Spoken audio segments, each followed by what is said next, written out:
Narcotráfico de la Asamblea Legislativa, diputado don Carlos Góngora Fuentes, el director general de armamento ahí del Ministerio de Seguridad Pública, don Bill Dimitri Solís Porras, el jefe de la Oficina de Trámites para la Comercialización y Desalmacenaje de la Dirección General de Armamento del Ministerio de Seguridad Pública, don Raúl Carvajal Fernández, el analista de políticas públicas para América Latina, coordinador de proyectos para América Latina en el Instituto Cato, don Juan Carlos Hidalgo Bogantes, y el secretario de la Asociación Pro Defensa Civil y de la Seguridad Ciudadana, don Mauricio Alvarado Herrera.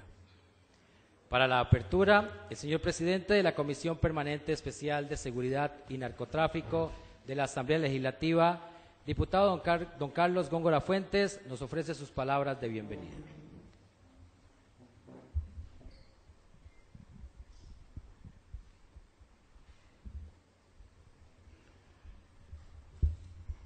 El derecho al respeto ajeno hace la paz.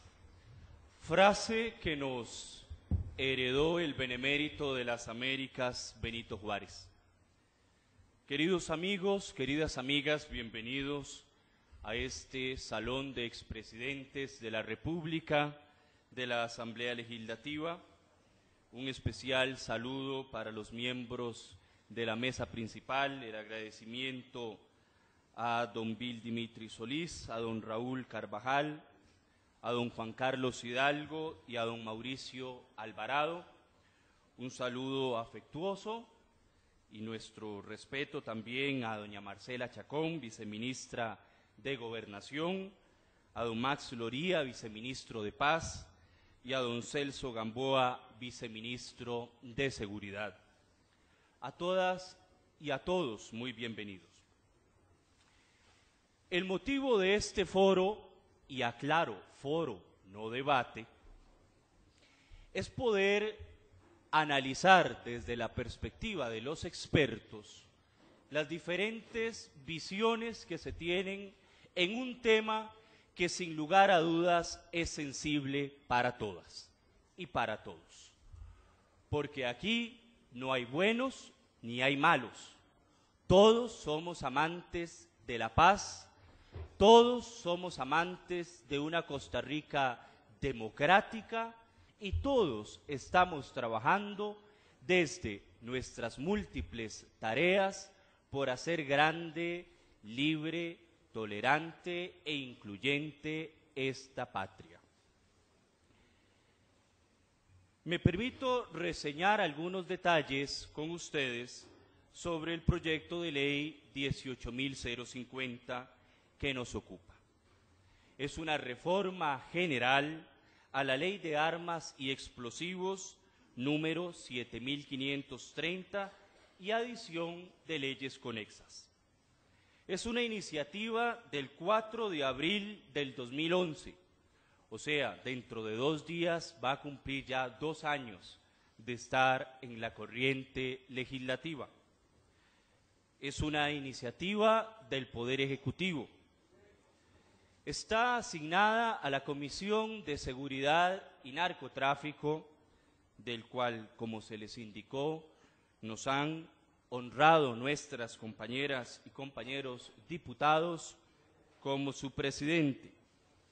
Actualmente, este proyecto de ley tiene un texto sustitutivo aprobado y publicado en la Gaceta 43 del alcance 41 del 1 de marzo del año 2013.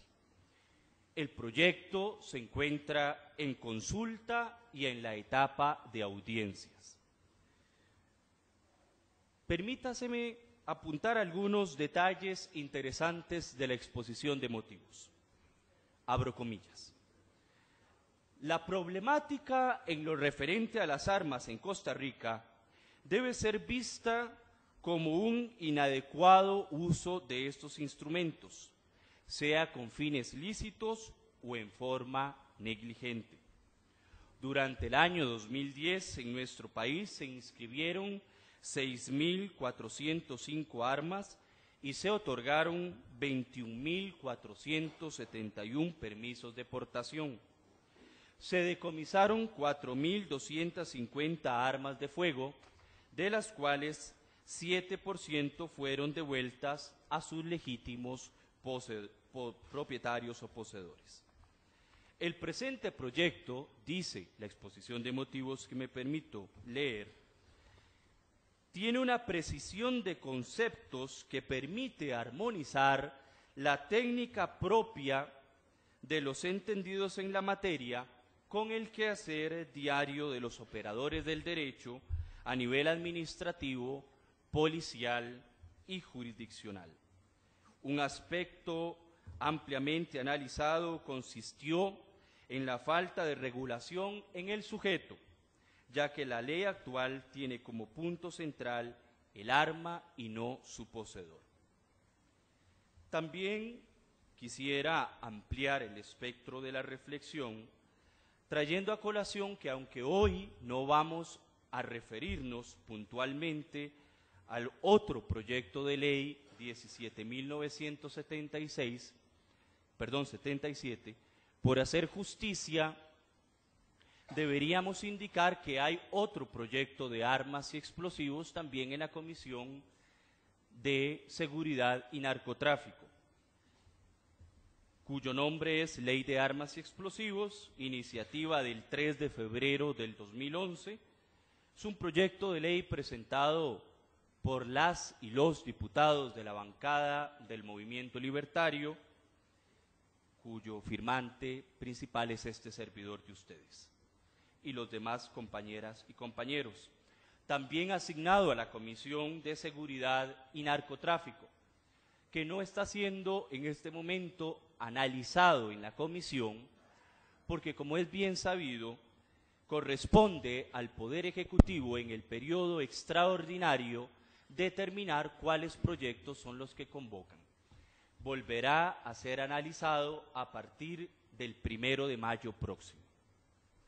Y también comparto con ustedes algunos otros datos que contiene la exposición de motivos de ese proyecto, que tenemos que siempre indicar fue el producto de la colaboración de una serie de expertos que muchos están incluidos y sus caras están aquí en medio del público. En Costa Rica, en el año 2008, solamente hubo 5 casos de personas fallecidas por muerte accidental involucrando armas de fuego. Un total de 691 fallecimientos accidentales se reportaron y de eso solo el 7.07 del total. Por homicidios culposos durante el 2008 se reportaron 643 casos, de los cuales solo en 7 de ellos medió el uso de armas de fuego, para un 0.01 del total de los casos.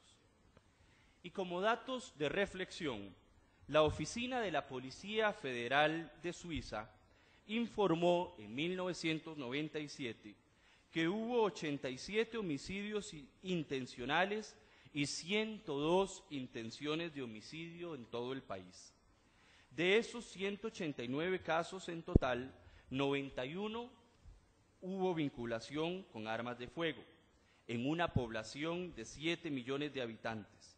Suiza tiene la tasa de homicidios de 1.2 por cada 100.000 habitantes.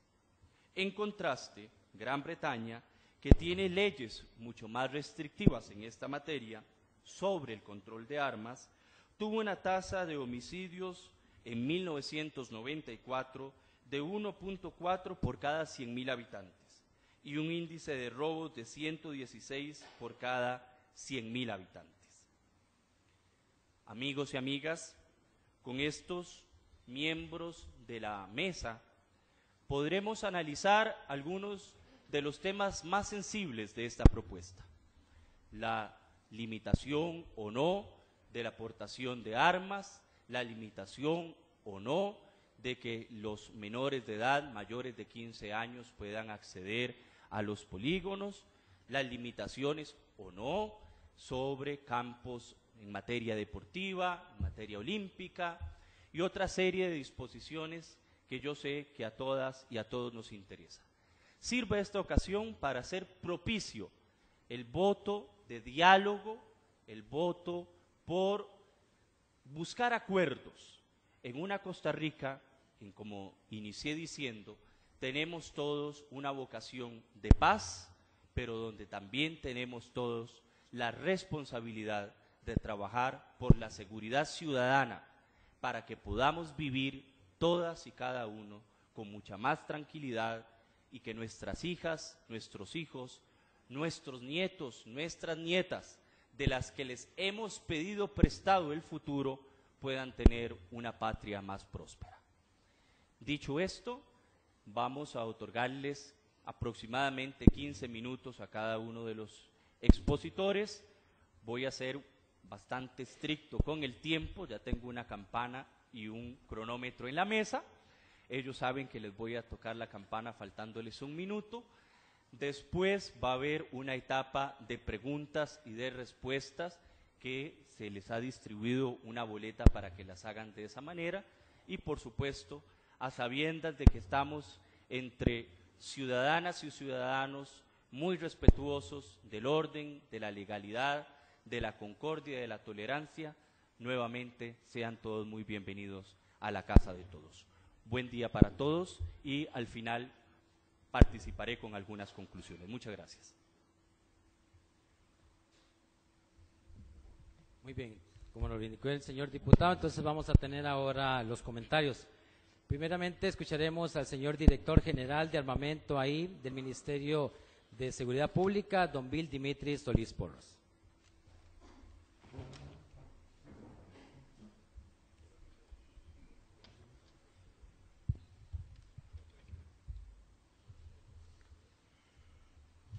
Muy buenos días. Gracias, don Carlos, por permitirnos abrir este espacio en el que podemos interrelacionar con muchos sectores en este tema. Se lo agradezco mucho. Gracias también, perdón, don Juan Carlos y don Mauricio, por la presencia de ustedes. Armas. Proyecto de ley de armas. Como bien decía don Carlos Góngora, no podemos entrar en una definición de un malo o bueno dentro de este tema. Tampoco podemos entrar a definir quién tiene el 100% de razón o el 100% de error en este tema, porque a nivel general nadie, ni el Estado, ni la opinión pública, en una sola persona puede aglomerar o asumir un correcto o un completo conocimiento de todo lo que involucra el tema de armas, de municiones y de explosivos, ya que son temas abundantes y muy densos. La Dirección General de Armamento, en apoyo al Poder Ejecutivo, a la Comisión Consultiva Interdisciplinaria para Armas, al Ministerio de Seguridad Pública y al Ministerio de Gobernación, hemos tratado de poder aportar la mayor cantidad posible de información técnica para que se lleguen a establecer pronunciamientos, preceptos y regulaciones que se dieron a conocer en la presentación del proyecto.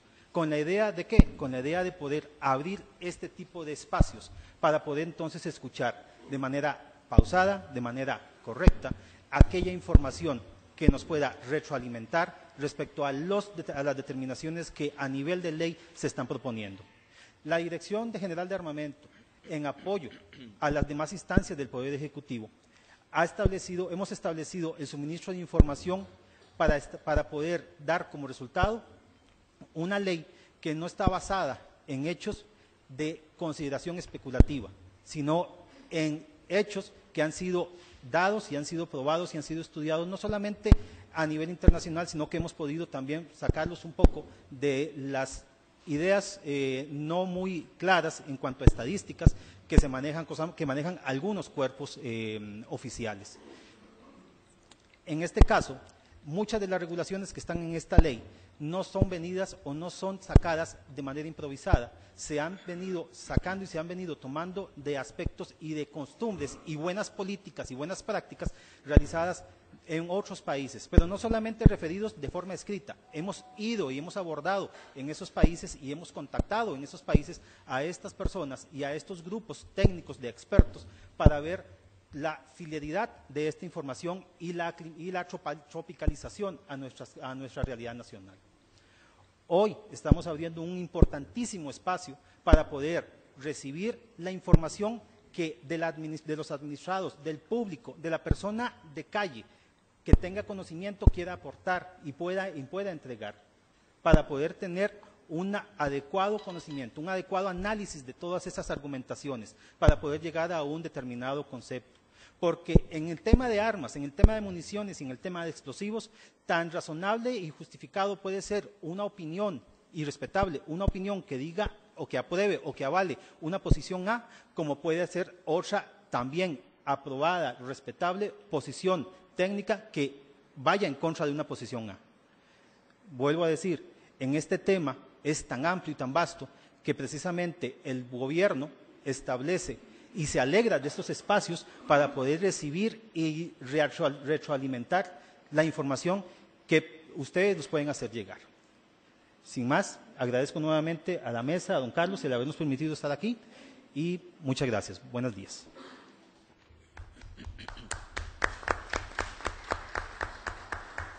Muy bien, a continuación tendremos al jefe de la Oficina de Trámites para la Comercialización y Desalmacenaje de la Dirección General de Armamento del Ministerio de Seguridad Pública, don Raúl Carvajal Fernández.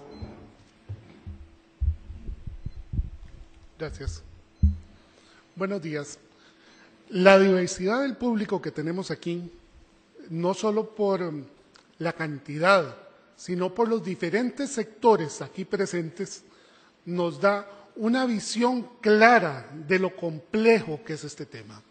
Aquí tenemos organizaciones no gubernamentales, representantes del gobierno, poseedores y usuarios de armas, compañías de explosivos, compañías de pirotecnia.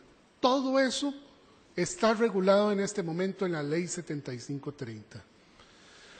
Quienes entramos a la administración pública con la Ley 7530 ya vigente, nos encontramos con un articulado complejo. Todo esto se debe precisamente a que cuando se aprobó en aquel entonces no se le dio toda la discusión que se le podía haber dado, que es precisamente lo que se pretende con todo este tipo de actividades.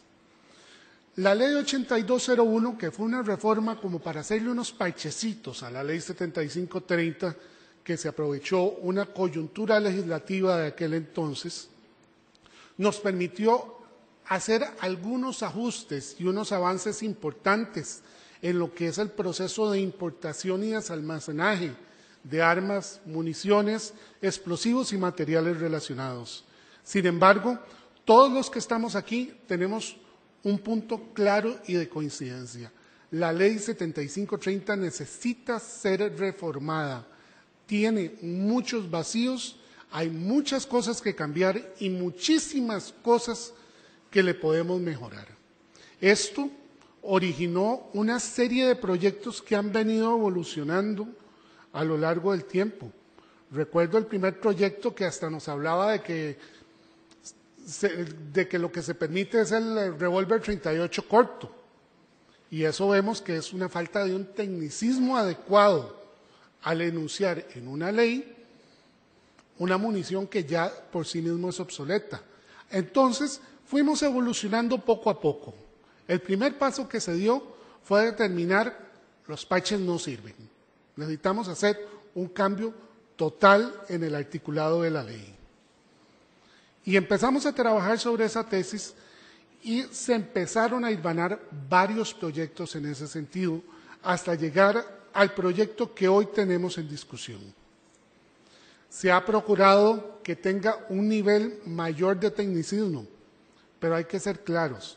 Y eso lo he dicho en muchos foros internacionales cuando se utiliza el vocablo de experto.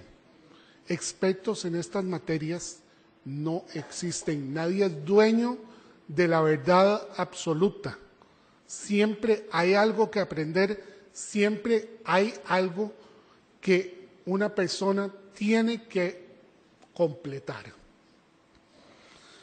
Todos estos información se ha tratado de incorporar en una sola norma, se ha traído a discusión de la Asamblea Legislativa Y precisamente en varios foros que hemos tenido hemos escuchado todos los insumos que han dado los asistentes. Este es uno de los foros y solicitamos a todos los presentes que nos contribuyan con la información, con sus conocimientos especializados en la materia para poder avanzar y llegar a convertir este proyecto de ley en un proyecto país, porque es algo que no nos va a rendir frutos en forma inmediata. Los cambios que se proponen van a tardar en muchos casos 1 o 2 generaciones en surtir efectos. La educación que se propone en cualquiera de los esquemas que se están en discusión, escuelas, menores, todo este tipo de cosas que se quieren hacer no lo vamos a ver ni en este gobierno ni en el siguiente. Lo vamos a ver cuando los chiquitos estén ya adultos y ya estén en posibilidad de tomar decisiones. Y esto es las decisiones que tienen que tomar los señores diputados, qué es lo que queremos para el futuro de Costa Rica y cómo queremos que crezcan nuestros hijos. Muchas gracias.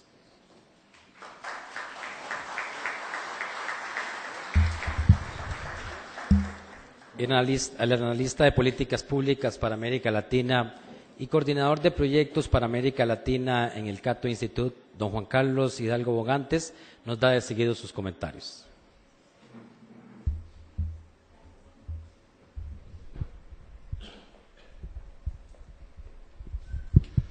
Buenos días, muchas gracias al diputado Góngora por organizar este espacio para poder discutir un proyecto de ley que es de suma importancia, literalmente es de vida o muerte, un tema como el de el control en el manejo y en la posesión, la tenencia y la aportación de armas de fuego.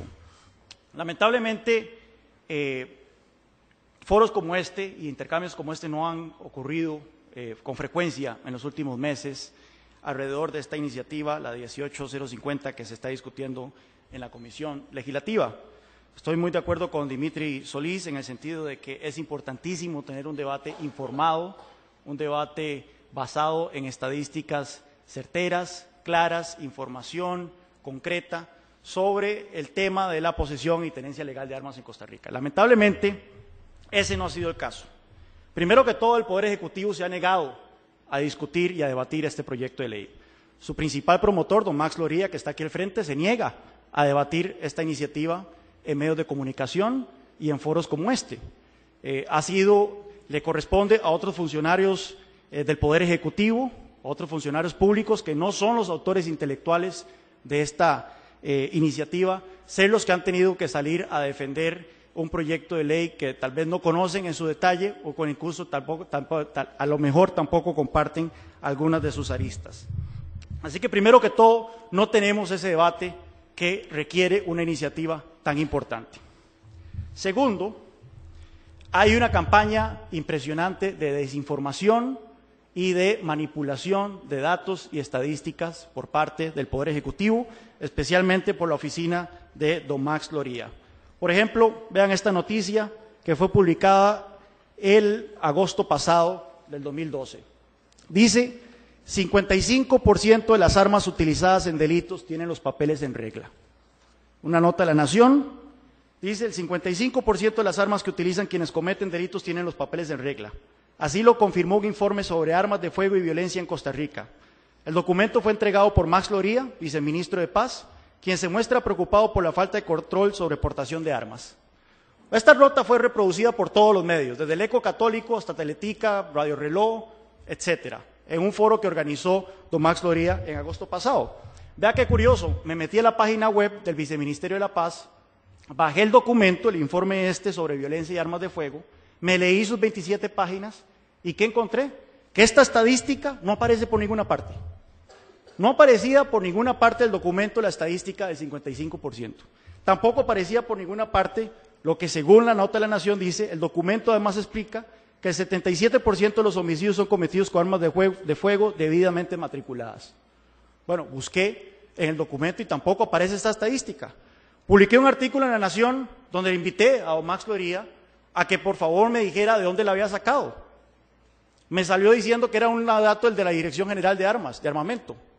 Bueno, le dije, pero ¿hay alguna fuente? ¿Está un documento? ¿Me puede mandar nada? Sí, bueno, un día esto lo subimos a la web del Viceministerio de la Paz.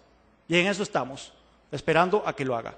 Nuevamente, vemos una tendencia muy peligrosa del Poder Ejecutivo de manipular datos. Yo sigo esperando que me expliquen de dónde es esta estadística del 55%. Anoche tuve un intercambio muy valioso con don Celso Gamboa en 7 días, donde Celso nos dijo que era un 45% de las armas incautadas en el armamento nacional que han estado registradas. Sin embargo, vemos cómo la estadística primero que todo cambia, primero un 55%, luego era un 45%, luego ya no son armas que han sido involucradas en un delito, sino que simplemente han sido confiscadas, y como ustedes saben, un arma puede ser confiscada en muchísimos escenarios que no involucran un delito. De hecho, aquí tenemos un reporte de la Dirección General de Armamento, que fue solicitado por el diputado Góngora, y que precisamente hizo esa pregunta, de las armas que ustedes tienen incautadas, de las armas que ustedes tienen confiscadas, ¿cuántas están debidamente inscritas? ¿Cuántas han pasado por ese proceso de inscripción legal? Bueno, y según los números de esta nota que manda la Dirección General de Armamento, vemos que nada más un 27% de las armas que han sido incautadas en los últimos 12 años han sido armas que han estado debidamente inscritas. Ahora bien, nuevamente, armas que han sido incautadas, no están especificando que han sido involucradas en un delito. Un 14% han sido armas que han estado inscritas a nombre de personas jurídicas. Como ustedes saben, si por ejemplo a un guachimán o a un policía de una compañía de seguridad privada lo encuentran con sus papeles migratorios no en regla, bueno, le confiscan el arma. Eso no involucra un delito con relación al arma, pero el arma queda confiscada. 13.2% de las armas inscritas a personas físicas, de esos 38,000 armas que han sido confiscadas en los últimos 12 años, son armas inscritas. Vea qué curioso, el 10% de las armas que han sido incautadas en los últimos años han sido devueltas a sus dueños porque eran decomisos incorrectos y los documentos estaban al día, lo cual demuestra nuevamente que el tema de la simple incautación de un arma no involucra un mal manejo de esta. Pero bueno, ese es el problema que tenemos en este debate, en donde el Poder Ejecutivo, por parte de la oficina de don Max Loría, primero se niega a debatir el proyecto y segundo, ha utilizado los medios de comunicación en una campaña para desinformar y manipular a la opinión pública sobre el tema de la tenencia legal de armas. Y es que eso es lo que tenemos que tener aquí muy claro. Aquí nadie está proponiendo que las armas anden por la libre. Aquí ni siquiera nadie está proponiendo que se relajen los controles actuales que existen en la ley de armas y explosivos. Es más, aquí lo que estamos proponiendo es que se endurezcan algunos de los controles que existen para el registro y para la aportación de armas. Sin embargo, la filosofía de este proyecto de ley es una filosofía de prohibición. Lo que pretende este proyecto de ley es eventualmente prohibir la tenencia de armas en Costa Rica. No lo dice Juan Carlos Hidalgo, ya estoy citando aquí a José María Figueres casi con sus... No lo dice Juan Carlos Hidalgo, lo dijo don Mario Zamora, aquí en la Asamblea Legislativa, en una audiencia legislativa el pasado 7 de marzo. Dijo, el escenario filosófico jurídico de esta ley es que permite incluso establecer un decreto de suspensión de la tenencia de armas. O sea, lo que pretende este proyecto de ley es que sentar las bases legales para que luego, mediante un simple decreto, se pueda suspender la tenencia de armas en Costa Rica. Eso es lo que busca el proyecto de ley. Todas las regulaciones que están contenidas en este proyecto de ley no van a ser cumplidas por los criminales. Los criminales, por naturaleza propia, no cumplen la ley. Así que lo que básicamente tenemos es al Poder Ejecutivo achacando el problema de la violencia, achacando el problema de la criminalidad a los portadores legales de armas. Y es a ellos a quienes ataca este proyecto de ley. Que si la posesión de armas es un derecho, que si es una concesión, bueno, eso es un debate que podemos tener. Yo personalmente creo de que el derecho a portar un arma para autodefensa es un derecho consustancial al derecho a la vida. Si yo tengo derecho a la vida, tengo derecho a defenderla, y si tengo derecho a defenderla, debería contar con las herramientas necesarias para poder hacerlo. De nada me sirve que me ataque un criminal con un arma y yo sacarle la Constitución y decirle tengo derecho a la vida si no puedo defenderme con un arma también. Pero bueno, hay gente con posiciones muy respetables como la de don Celso Gamboa que dice que no, que es una concesión. Y podemos incluso estar de acuerdo con eso. Efectivamente, puede ser una concesión en donde si usted llena ciertos requisitos, como actualmente establece la ley, a usted le tienen que dar un permiso. Si usted no tiene una hoja delincuencial, si usted es mayor de edad, si usted no tiene un récord policial, etcétera, etcétera. Si usted pasa un curso psicológico, si usted pasa un curso teórico y de manejo de armas. Sin embargo, lo que pretende este proyecto de ley no es ni siquiera establecer esto como una concesión. Lo que pretende es establecerlo como un privilegio que solo muy pocas personas van a tener acceso para tener un arma de fuego. Y por ejemplo, uno de los artículos establece de que, aparte de todos los requisitos que la ley establece para tener un permiso para aportación de armas, uno debe demostrar de manera fehaciente, y así dice el artículo, demostrar de manera fehaciente que la vida de uno está en riesgo y que por lo tanto necesita un arma para autodefensa. ¿Cómo le demuestra usted a un funcionario público que la vida de uno está en riesgo? ¿Acaso los criminales le mandan a ustedes un tweet o lo taguean en Facebook diciéndole que los van a atacar? Nuevamente, le da una discrecionalidad enorme al funcionario público y básicamente convierte a la posesión de armas de manera legal en un privilegio. Luego, no voy a entrar en el tema de las chambonadas legislativas que hay en este proyecto de ley, que simplemente me parecen espeluznantes y que me hacen recordar mucho a la ley de tránsito, que una vez aprobada, que creó todo dolor de cabeza para todo el país. Lo de las armas de juguete, por ejemplo. Bueno, podremos tener una discusión sobre qué tan adecuado o qué tan conveniente es regalarle un arma de juguete a un niño, pero matar a la cárcel a alguien por comprar un arma de juguete, por regalar un arma de juguete, eso para mí me parece total, absoluta desproporcionado, y el mismo Departamento de Servicios Técnicos de la Asamblea Legislativa ha dicho que no es correcto. Después, básicamente prohibir de facto la reparación de armas de fuego en Costa Rica. Eso significa que hasta la policía, si a la policía se le descompone un arma, no hay una posibilidad rápida y expedita de reparar un arma de fuego. El hecho de que a los importadores se les requiera que deban registrar todas las armas que importan, deben pasar por todos los requisitos para registrar cada una de sus armas. Y luego la misma ley establece que las personas jurídicas solo pueden registrar 5 armas. Entonces, básicamente, elimina del todo a las importaciones, puesto que limita solo a 5 armas las que pueden registrar. Y bueno, luego lo de la munición marcada. Sale diciendo que la munición debe venir marcada con nombre de fabricante, munición y número de lote. Los fabricantes internacionales de municiones no hacen eso. Cuando le preguntan al ministro Zamora, el ministro Zamora inicialmente dijo que el Ministerio de Seguridad lo iba a hacer, aunque no sabía cuánto iba a costar ni cómo lo iban a hacer. Luego salió diciendo de que no, de que esto es cada portador de arma el que tiene que marcar su munición. ¿Cómo se marca una munición? ¿Cómo marca usted una munición viva? ¿Con un láser? ¿Con pólvora ahí? ¿Con un pilot? Estas son las clases de cosas que, nuevamente, no solo de ser aprobado este proyecto de ley, van a traer dolores de cabeza para los portadores legales de armas, sino que para el país en general. Así que yo creo que en buena hora que tengamos este tipo de encuentros, en buena hora que tengamos este tipo de intercambios, e insto yo a don Max Loría y a los autores proponentes de este proyecto de ley que tengan el valor, eventualmente, de tomar este podio y defender su proyecto de ley. Muchas gracias.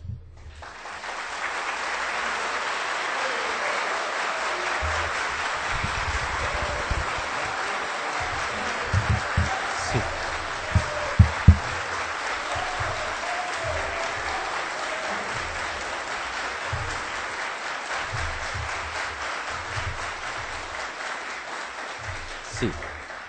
Escucharemos ahora al señor secretario de la Asociación Pro Defensa Civil y de la Seguridad Ciudadana, don Mauricio Alvarado Herrera.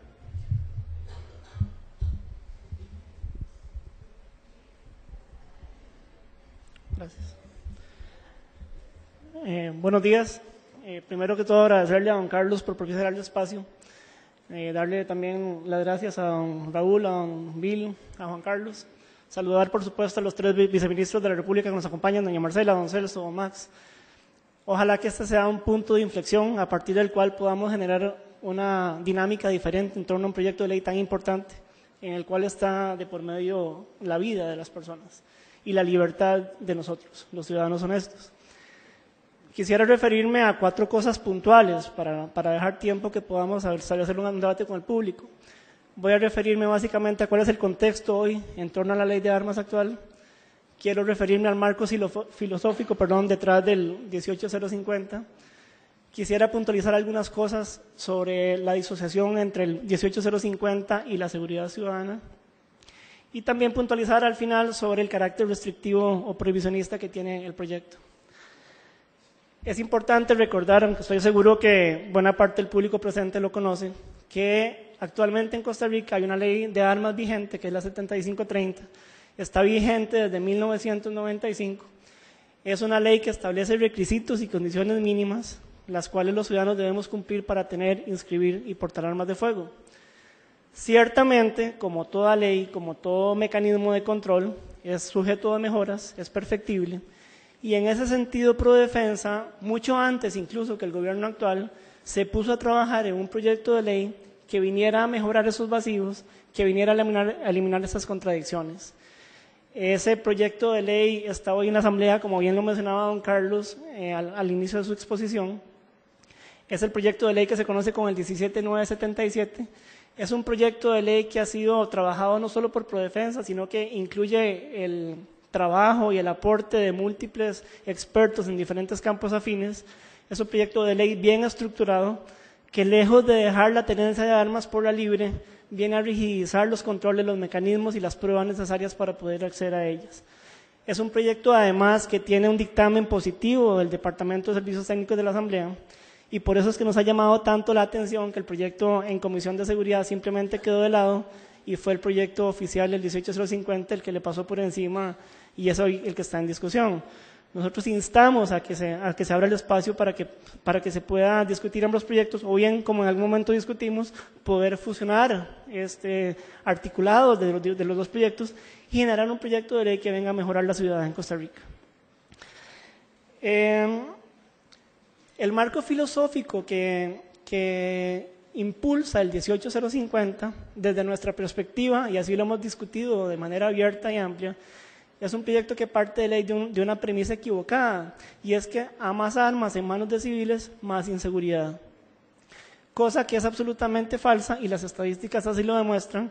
Don Celso, a quien personalmente le he reiterado en diferentes ocasiones y por diferentes mecanismos, respeto enormemente y le agradezco la labor que el del Ministerio de Seguridad Pública se ha ejercido, ha venido denunciando junto con el resto del equipo gerencial del Ministerio que la mayoría de los índices delincuenciales en Costa Rica han venido a la baja en los últimos 2 años, cosa que nos alegra enormemente y además cosa que es cierta y que han podido demostrar fehacientemente. Bueno, resulta que esa incidencia a la baja en los delitos y en los homicidios en Costa Rica se han dado cuando la ley de armas está vigente desde 1995. Los ciudadanos honestos, responsables, que hacemos largas filas frente a la dependencia de armas y explosivos, que cumplimos con todos los trámites, que hacemos todos los requisitos, que hacemos las pruebas necesarias, hemos seguido comprando armas de manera constante. De hecho, las cifras pueden variar, pero más o menos se compran unas 5.000 armas por ciudadanos, no empresas de seguridad ni gobierno, sino los ciudadanos, y resulta que esa tendencia se ha mantenido. Bueno, justo esa tendencia se ha mantenido y los delitos han venido a la baja. Fue al inicio de la administración anterior de don Oscar Arias que la mayoría de los índices tendieron al alza. De hecho, aumentaron como un 50% y hoy, afortunadamente, y reitero, cosa que nos alegra, han venido a la baja. Todo ese marco de aspectos, toda esa fluctuación de los delitos se han dado con la misma ley de armas. Es decir, esto demuestra de manera fehaciente y contundente que son otros los factores los que disminuyen los índices delincuenciales y no la limitación o la prohibición al ciudadano para poder acceder a las herramientas válidas para ejercer su defensa. Se ha dicho, como tercer punto, que el proyecto el 18050 va a mejorar la seguridad ciudadana. Bueno, creemos que cosa más lejana que esa no puede haber, porque resulta que por antonomasia es el delincuente el que comete los delitos y por antonomasia también el delincuente vive por fuera de la ley. Es decir, el 18050 establece una serie de controles adicionales, de restricciones para la gente como ustedes y como yo, que cumplimos con la ley, que estamos dispuestos a seguirla cumpliendo, que queremos tener nuestras armas de manera legal para fines deportivos, para fines de defensa, y el proyecto 18050 no va a incidir en nada en la decisión de un delincuente para cometer sus delitos. Eso creo que es claro, que es contundente y además que se reafirma con lo que acabo de mencionar anteriormente. Incrementa además los gastos en los que tendría que incurrir un ciudadano para poder acceder de manera legal a un arma de fuego. Aquí quiero puntualizar en algo particular. Se ha mencionado en diferentes medios que tener un arma de fuego de manera legal en Costa Rica es muy fácil y es muy barato. Bueno, eso es absolutamente falso. Si hoy una persona decide comprar un arma de fuego de manera legal, le va a tomar no menos de 2 meses y medio, tal vez un poco más. Va a tener que invertir no menos de $700, $800 solo en el arma. A eso hay que agregarle los cursos, la capacitación, los accesorios, munición y un resto de situaciones que tiene que erogar de manera efectiva y oportuna para poder acceder al arma de fuego de manera legal. Si a eso le sumamos que se establecen enteros nuevos, impuestos nuevos para que el ciudadano, y pólizas, perdón, para que el ciudadano pueda acceder, eso hace que definitivamente el ciudadano promedio en Costa Rica va a quedar indefenso. Va a tener que tomar una decisión, o queda indefenso, o va a tener que acudir al mercado negro. Y por supuesto que no queremos eso. Nosotros queremos que las personas que quieran defenderse con armas de fuego, que estén dispuestos a capacitarse, que estén dispuestos a entrenarse y a cumplir con la ley, lo puedan hacer. Entonces nos parece que aquí hay una decisión importante. Como cuarto aspecto, quisiera referirme al carácter prohibicionista. Ciertamente, el proyecto 18050 deja la posibilidad de que los ciudadanos tengamos un arma de fuego para nuestra defensa, eso es cierto. Sin embargo, hay una serie de condiciones que hacen que esa arma de fuego sea ineficiente o inoportuna para poder ejercer nuestra defensa. Un arma de fuego es una herramienta como cualquier otra. Está sujeta a desperfectos, está sujeta a fallos mecánicos. Entonces, si esa arma de fuego me falla, si esa arma de fuego tengo que llevarla a una armería para que me la reparen, durante ese periodo de tiempo voy a quedar en indefensión. Además, cosa lamentable, si el arma de fuego me sirve para lo que la compré, es decir, si tengo que enfrentarme a un delincuente que me impone una amenaza y yo en mi legítima defensa utilizo mi arma de fuego, esa arma de fuego va a quedar en pericia judicial no menos de 6 meses. Durante ese periodo de tiempo voy a quedar nuevamente en indefensión. Y no solo yo, sino mi familia también. Entonces nos parece que hay un carácter restrictivo y prohibicionista en este articulado. Lo más contundente de todo, establece que la munición tiene que venir con 3 condiciones de marcaje: el fabricante, el calibre y el número de lote. Bueno, tenemos evidencia suficiente y contundente que ningún fabricante de munición en el mundo lo hace. Entonces, ¿qué es esto? Es una restricción, es una prohibición de facto. Si me dicen, vea, puede tener un arma de fuego, pero su munición tiene que tener un marcaje con esas características, lo que me está diciendo el gobierno, vea, usted no puede defenderse. Hay una carta de Remington, que es el mayor fabricante de munición en el mundo, fabrica 2.000 millones de tiros por año, una cosa así. Y ellos dicen que no marcan la munición ni la van a marcar. Efectivamente don Mario Zamora, en alguna intervención en medios de prensa, decía que iba a ser el Ministerio de Seguridad Pública que se encargara de ese marcaje, pero nos parece que hay un poco de desinformación, porque solo hay 2 posibilidades de que eso suceda: o que la munición venga marcada, ¿verdad?, del país o de la fábrica que la generó, o que se haga aquí en sitio. Ya sabemos que la primera es imposible porque nadie lo hace. Y si lo van a hacer aquí, bueno, hay otra vez 2 posibilidades: o desarman cada una de las municiones para poderla marcar, ¿verdad?, porque no se podría percutar, no se podría utilizar un láser, o lo hacen en vivo, con la munición viva. Bueno, yo no quiero estar ahí presente cuando el Ministerio de Seguridad Pública comience a marcar la munición, porque va a ser una matazón del carajo. Creo que hay una desinformación importante, ¿verdad?, alrededor del tema. Y lo más preocupante de todo, don Mario Zamora, en su intervención aquí en la Comisión de Seguridad, cuando tuvo audiencia, él decía que, y así lo establece el 18050, que el gobierno se deja la posibilidad a que por vía de decreto establezca la posibilidad de eliminar no solo la aportación, sino la tenencia de las armas. Es decir, el gobierno se dejaría la posibilidad para tocarme la puerta y decirme, vea, Mauricio, usted es un ciudadano honesto, responsable, ha cumplido con todos los trámites y requisitos, pero ayer por decreto el gobierno decidió que le vamos a quitar las armas. Eso nos parece que es lamentable, que es prohibicionista y que no corresponde al carácter democrático y legal que nos caracteriza en Costa Rica. Quiero aquí terminar mi intervención para dejar espacio para que ustedes puedan hablar, pero solo quiero parafrasear algo de lo que decía Juan Carlos. Ciertamente la Constitución de 1949 dejó por fuera, cosa que no había sido así en todas las constituciones anteriores, el derecho a la tenencia de armas como tal. Pero el derecho a la vida, si no me da las herramientas para ejercerlo de manera eficiente y oportuna, es letra muerta. Y no solo es letra muerta, sino que es ciudadano honesto muerto. Muchas gracias.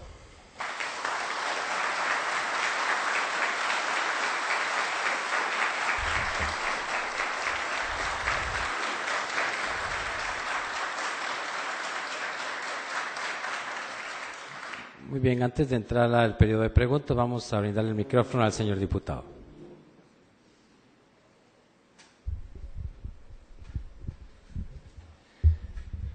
Amigos y amigas, originalmente se nos había informado que no nos iban a poder acompañar los señores viceministros por ocupaciones propias de su cargo, pero hoy dichosamente están acá. Yo quisiera nuevamente agradecerle a don Max, a don Celso y a doña Marcela que hayan concurrido a este foro. Y me ha pedido doña Marcela Chacón poder dirigirles un mensaje, entonces, por supuesto que con todo el aprecio y el respeto que le tenemos, le ofrecemos y cedemos este espacio.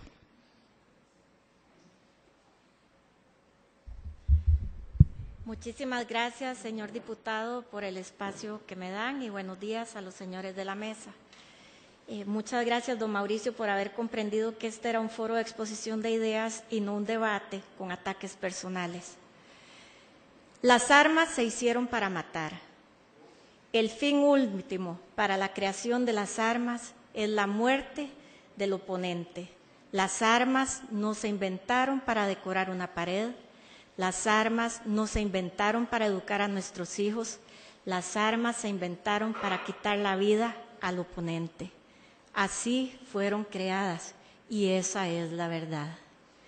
Que las personas los utilicen para su defensa personal. Precisamente por eso el proyecto de ley permite que cada persona tenga un arma inscrita a su nombre. ¿Cuántas armas requiere una persona para defender su vida si ese es el alegato principal que tienen? Creo que con un arma en la mano basta y sobra para quien conoce bien de armas y de su manejo, como es el caso de don Mauricio. La intención del proyecto de ley no es prohibicionista. La intención del proyecto de ley es poner orden en casa y restringir el número de armas que cada persona puede tener. La intención del proyecto de ley es prohibir los permisos de portación para aquellas personas en cuya contra pesen medidas cautelares por haber incurrido en delitos o acciones relacionadas con violencia doméstica. La intención del proyecto de ley es prohibir la presencia de personas menores de edad en polígonos de tiro, salvo aquellos que sean mayores de 15 años y que estén debidamente inscritos ante el ICODER o ante el Comité Olímpico Nacional y acompañados en todo momento por un tutor responsable. La intención del proyecto de ley es recordarnos que tenemos derecho a la vida. La intención del proyecto de ley consiste precisamente en ser un elemento más dentro del esfuerzo que se está llevando a cabo para los temas de la prevención de la violencia, que don Max Loría está llevando a cabo precisamente en escuelas y colegios del país desde otro ámbito de acción. La intención del proyecto de ley es perfectible, como todo lo es en la vida. Nada es perfecto, todo es susceptible de mejora. Y precisamente por eso se encuentra ante la Comisión de Seguridad y Narcotráfico, donde está en periodo de audiencias y posteriormente podrá ser modificado de conformidad con lo que los señores legisladores consideren oportuno. El proyecto de ley es eso, es un proyecto, es una base, es un punto de partida para lo que todos y todas lleguemos por consenso a decidir qué es lo mejor para nuestro país. Pero creo que todos en esta sala estamos de acuerdo que necesitamos un cambio en la legislación de armas que tenemos en este momento, que necesitamos un cambio en todos los requisitos de inscripción, como bien lo ha dicho también don Mauricio, que necesitamos un cambio en los distintos controles que existen en el país. Y por eso es que hemos estado trabajando muy de cerca con los señores y señoras diputados de las diferentes fracciones y con sus asesores. Es por eso que hemos estado trabajando con diferentes personas que se han acercado E incluso antes de iniciar este foro, una persona, representante del sector de armas, me ha entregado su tarjeta y con quien he decidido conversar en los próximos días para poder analizar la posibilidad de incluir aquellos aportes que sean valiosos, que sean convenientes y que sean para la mejora del país, de nuestros hijos y de nuestros nietos, a quienes les hemos tomado el futuro prestado, como bien lo ha dicho el señor diputado. Muchas gracias.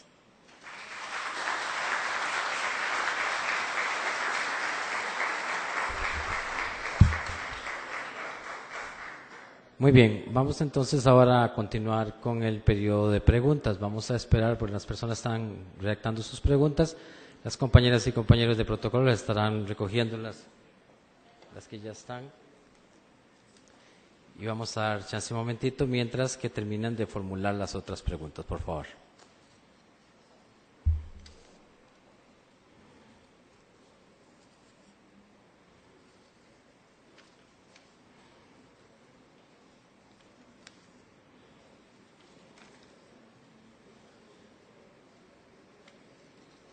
Si alguno necesita otra boleta, con gusto los compañeros se las proporcionan.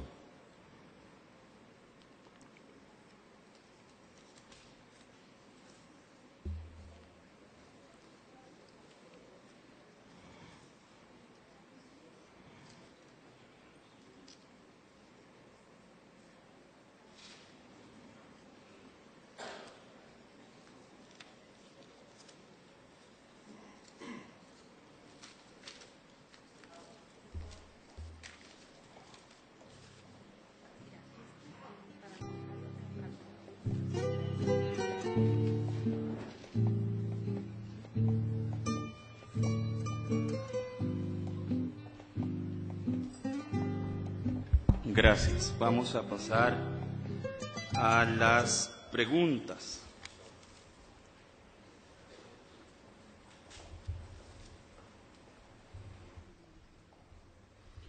Para don Raúl Carvajal.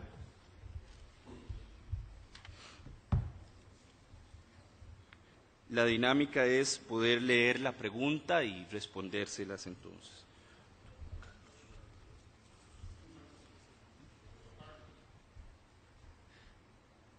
Vamos a hacerlos por escrito y al final abriremos un espacio.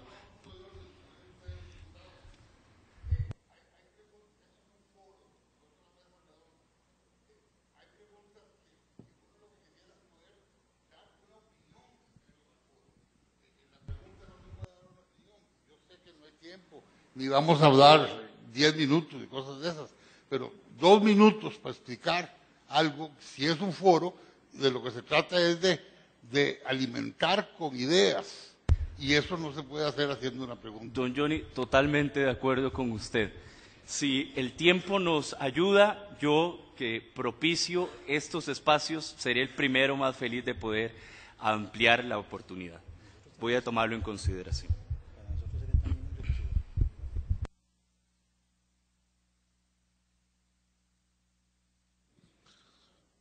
Esta es de don Ricardo Guardia. Me solicita que, voy a leerla primero. Me diga si él como experto considera posible el marcaje de municiones y si sabe algún país en el mundo que haya disminuido la criminalidad prohibiendo las armas de fuego. Primero, vuelvo a decirlo, expertos en este tema no hay. Hay gente que sabe de armas, gente que sabe de municiones, gente que sabe de explosivos. Eso como puntualización. Marcaje de munición se ha ensayado en algunos países.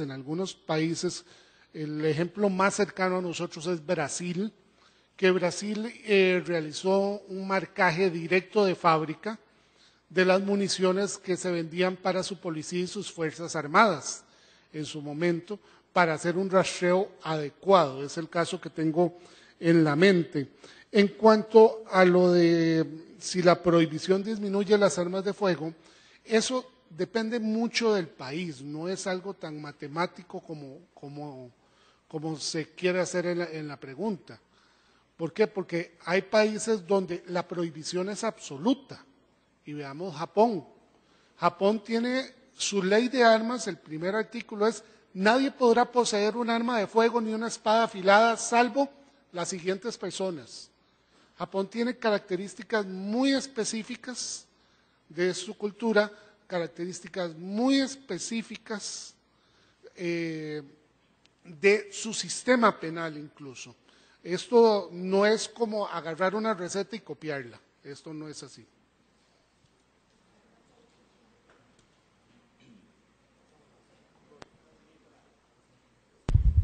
Antes de contestar la pregunta, nada más quiero referirme a la chinita que me tiró la viceministra de Seguridad. Mira, aquí la cuestión es intercambiar ideas y intercambiar argumentos. No sé por qué de repente los funcionarios de la administración Chinchilla se sienten en un Olimpo donde cualquier cuestionamiento que se les haga lo sienten como un ataque personal y por lo tanto se niegan a debatir. Y no solo viene de la viceministra de Seguridad, lo he visto también de otros funcionarios, Roberto Gallardo, etcétera, que constantemente dicen, no, con usted no debato porque usted es un insolente y usted lo que hace es insultar. Bueno, la cuestión es que no les gusta que los contradigan, no les gusta que los cuestionen, viven en un Olimpo y sienten que cualquier defensa que vaya contraria a sus intereses es un ataque personal. Y bueno, así no funciona la democracia. Déjeme decirle a usted, señora viceministra. Pregunta, ¿considera usted que los ejemplos internacionales favorecen un aumento en el control de armas? Se basa la ley 1850 en un ejemplo exitoso y esta pregunta es muy parecida a la otra. Estoy seguro que existe un gran número de asaltos, crímenes, violaciones, etcétera, que se evitan todos los días por personas armadas legalmente en nuestro país. Esta estadística no existe en Costa Rica. Por favor, elabore en este sentido de acuerdo con su conocimiento de cifras de otros países. Ok, bueno, nuevamente, yo creo que aquí el colega de la mesa hace un punto muy válido y en el sentido de que hay que tener mucho cuidado con las comparaciones internacionales, porque entran factores muy complejos en juego que no solo se limitan al tema de la ley per se de armas, sino que se limitan a factores culturales, factores socioeconómicos, factores exógenos. Por ejemplo, nuevamente, Japón tiene una de las leyes más estrictas en materia de control de armas y tiene una tasa de criminalidad, una tasa de homicidios que es casi nula. Bueno, lo mismo podemos decir de Suiza, que es una de las sociedades más armadas del planeta. Podemos ver también Israel, que tiene una de las tasas también de criminalidad más bajas del planeta y es una sociedad altamente armada. La podemos comparar con otros países europeos que tienen fuertes regulaciones en el tema de armas y que cuentan con tasas. Entonces, es difícil hacer estas comparaciones internacionales. Tal vez lo que podemos hacer es ver lo que ha ocurrido en Estados Unidos en los últimos 30 años, en donde a partir de finales de los 70 con Florida, empiezan a aprobarse leyes que se llaman las leyes Child Issue, que son leyes básicamente como lo que tenemos aquí en Costa Rica, que es que el peso de la prueba cae sobre el Estado. El Estado debe demostrar que el solicitante de un permiso de armas no cuenta con las capacidades para aportarla. Si usted llena los requisitos, el Estado debe emitirle la licencia para aportar armas. Y no es la otra, como ocurre en otros estados de Estados Unidos, en donde usted debe demostrarle al Estado de que usted está en necesidad de portar un arma porque su vida corre en riesgo, que es lo que el proyecto 1850 pretende hacer. Bueno, ¿qué ha ocurrido en Estados Unidos? Desde finales de los 70 hasta aproximadamente ahora 41 estados de Estados Unidos han aprobado este tipo de leyes. 8 millones de estadounidenses cuentan con permiso de portación bajo estas leyes. Y en Estados Unidos sí hay estadísticas fehacientes. Y sabemos que la tasa de criminalidad de estas 8 millones de personas que cuentan con permisos de portación es inferior a de los mismos policías en Estados Unidos. Simplemente la gente que saca permiso para portar armas, que cumple con todas las de ley, no son criminales, no cometen crímenes. Y eso creo yo que es el problema que tiene este proyecto de ley. En Estados Unidos también tenemos estadísticas muy concretas sobre el uso en materia defensiva de las armas. Aquí en Costa Rica, por ejemplo, ayer empezamos a sacar la estadística con las cifras del OIJ y vemos que en promedio, todos los años, 15 asaltantes mueren en un acto de defensa propia. O sea, 15 asaltantes en promedio anualmente mueren porque una persona se defendió exitosamente con un arma. Ahora bien, hay que tener en cuenta que matar a un asaltante es un caso sumamente excepcional. En la mayoría de los casos en que un arma es utilizada en manera defensiva, no muere el asaltante, a lo mejor ni siquiera sale herido, o a lo mejor el arma ni siquiera es accionada.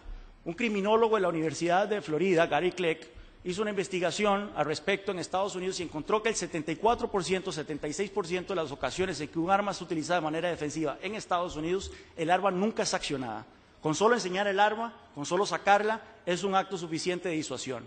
Así que, bueno, esos son el tipo de estadísticas que podríamos y deberíamos tener en Costa Rica. Primero que todo, no existen las estadísticas, y segundo, cuando salen estadísticas son de muy dudosa reputación.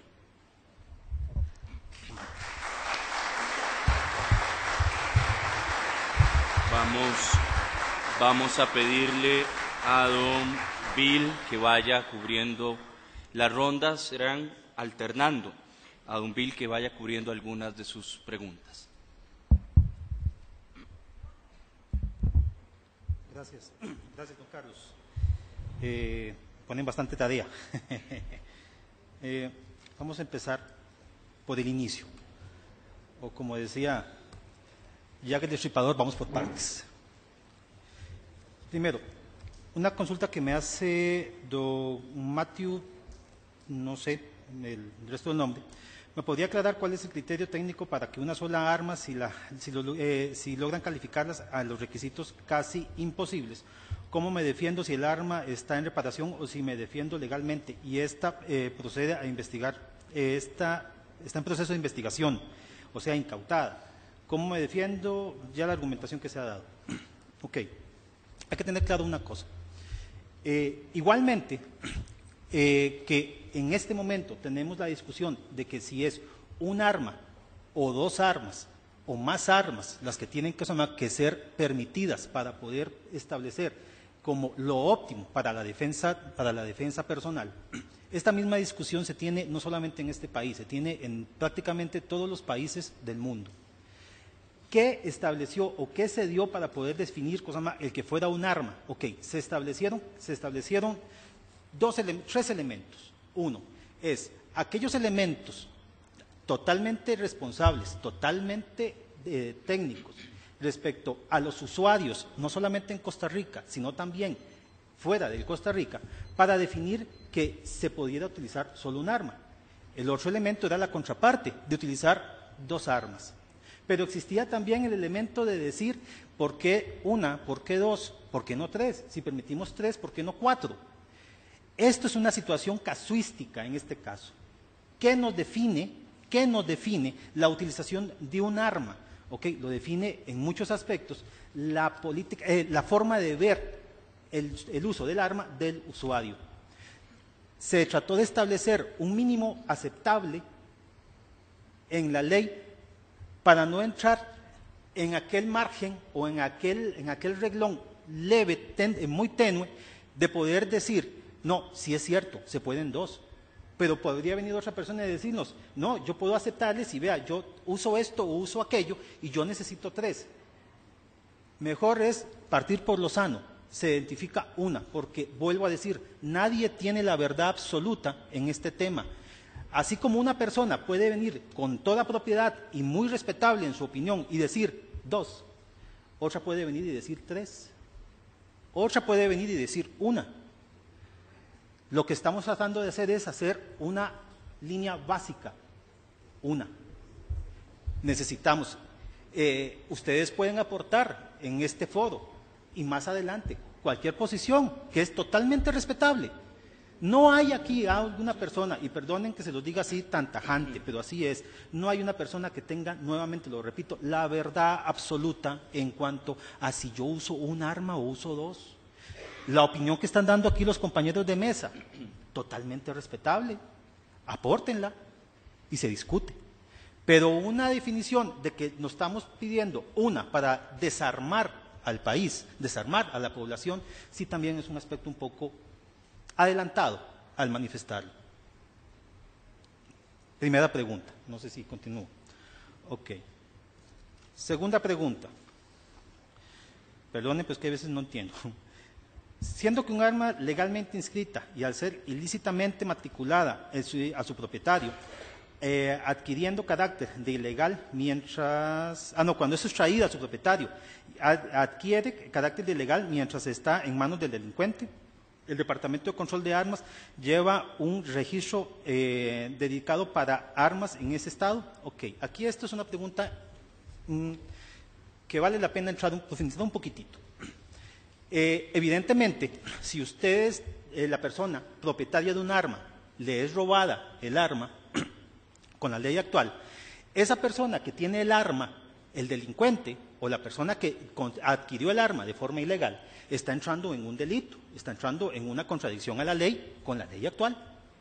Con la ley actual se tiene que hacer dos cosas al momento en que a la persona se le sustrae el arma de su esfera de poder, que es poner la denuncia y reportar a control de armas y explosivos. Vean, nosotros tuvimos en el año pasado una destrucción de armas de 526 armas a destruir. De esas 526 que sistemáticamente en toda destrucción de armas que nosotros hacemos se confrontan con las bases de datos de control de armas y explosivos. De esas 526 llegamos a determinar que un 65% estaban debidamente inscritas. Conste, vuelvo a aclarar, estoy hablando de un grupo determinado de armas a destruir. ¿Okay? Resulta que de ese 65%, que vienen a ser 235 armas, 125 armas son de personas físicas y 110 armas eran personas jurídicas. Pero resulta que de esas 325 armas solamente contaban con reporte en el poder, en control de armas y explosivos sobre la ilegalidad de su sustracción, 22 armas, nada más. Solo 22. Ok, ¿qué nos trae a decir esto? La ley lo que necesita no solamente es establecer mejores parámetros, sino hacer valer ante la población el hecho de que asuman responsabilidades sobre lo que les sucede con sus armas. La gran mayoría de personas que tienen armas, en muchos casos no sean conscientes, por eso no digo todos, una gran mayoría, no son conscientes realmente de qué son aquellos aspectos que correlacionan o conllevan alrededor de la tenencia de un arma. La tenencia de un arma no solamente es el comprarla, el tenerla, el ir y gastar dinero 1, 2, 3 veces por mes o 2 veces al mes o por mes, como quieran practicar, e ir a disparar y punto. No, la tenencia del arma, el que usted la tenga, conlleva más. Conlleva en el hecho, como el ejemplo que estoy poniendo, de que si a mí me la roban, actualmente control de armas tiene por mandato de ley el que llevar el control, pero no podemos ir más allá, sino que hay una participación de la ciudadanía. Y estos números nos evidencian que la gran mayoría no tiene una actitud proactiva o diligente respecto a cuáles son sus obligaciones. ¿Cuáles son sus obligaciones? Ojo, vuelvo a decir, estoy hablando de un 65% de este bloque de estudio que se hizo y que siempre se hace con todas las destrucciones de armas que tenemos. Ahora, también se dijo que si se pudiera llegar a cumplir los controles y requisitos casi imposibles. Ok, aquí hay un elemento que hay que tener en consideración. Es cierto. Actualmente los controles que se manejan a nivel de control de armas y explosivos para que una persona pueda realizar un trámite para legalizar un arma son tremendamente conflictivos, son abrumadoramente burocráticos, altamente burocráticos. La función que trae la ley para poder tener una dureza más en aquellos requisitos y en aquellos trámites y en aquellos controles, es para que la persona que, si bien tiene ya por conciencia el hecho de comprar un arma, tenga cosa más que tenerla como debe de ser, pueda aprobarlo. Ejemplo, el examen de teórico práctico. Actualmente es absurdo, y eso lo hemos reconocido el gobierno desde mucho antes. Es absurdo. Prácticamente se le dice al instructor en un polígono, al cliente en un polígono, agarre su arma, téngala, y casi que el instructor le apunta. Y ahora sí, vuélele al disparador. Por amor de Dios, eso no es correcto. Se está en el nuevo proyecto de ley revalorando ese punto, y que para que una persona, vía reglamento se va a hacer, para que una persona pueda tener su portación, tiene que hacer un examen que sea ad hoc para el tipo de arma. Evidentemente no se tiene que tomar aspectos sobre las generalidades, tampoco se va a hacer un examen específico tácito para cada cual. Ok. Actualmente, para cumplir con este requisito, con los requisitos y con todo el proceso de control para la obtención del arma, para la legalización del arma de una persona, es tan mediamente odioso. Pero actualmente, antes todavía que siquiera se haya aprobado el proyecto de ley, ya el Ministerio de Seguridad Pública ha estado caminando de manera aventajada, si me permiten usar la palabra, en un proyecto que va a llevar el que se pueda distritalizar los procesos de inscripción.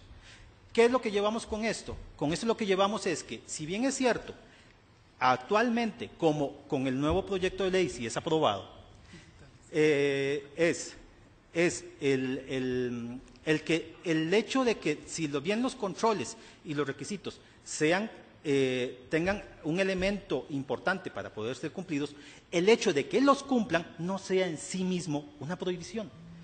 Ejemplo, una persona que vive Playa Zancudo, zona sur de nuestro país, actualmente que diga que va a venir hasta San José para hacer una fila de horas, para hacer un trámite, y que en ese trámite, contando de que llegue casi de madrugada, porque así llegan, y eso yo creo que no hay aquí alguien que pueda decir lo contrario, en lugar de que pueda hacer eso, puede hacerlo desde un lugar cerca de su casa, porque se está distritalizando el proceso. Se están tomando las medidas adecuadas para poder ver y velar por ese proceso y que no haya sesgos de inseguridad a la hora de que se establezca la pertenencia correcta del arma para cada persona. Yo no sé, don Carlos, si vamos con otra pregunta o pasas a otras, porque aquí me extendí. Vamos a darle la palabra a don Mauricio y después retornamos a ustedes. La pregunta que se me hace es, ¿deben ser las escuelas, colegios, universidades, espacios libres de armas? Bueno, si la intención de la pregunta es que si yo creo oportuno que un chiquito de preescolar, junto con la plasticina y la merienda, lleve un revólver, por supuesto que no, es un no rotundo. Ahora, aquí la cuestión no es dónde, sino quién debe portar un arma de fuego. Y en ese sentido estamos clarísimos en que solo aquella persona mayor de 18 años que cumpla con todos los requisitos y con todas las condiciones que por ley se establezcan, deba portar armas de fuego. Aquí la razón no es dónde, sino quién. Gracias.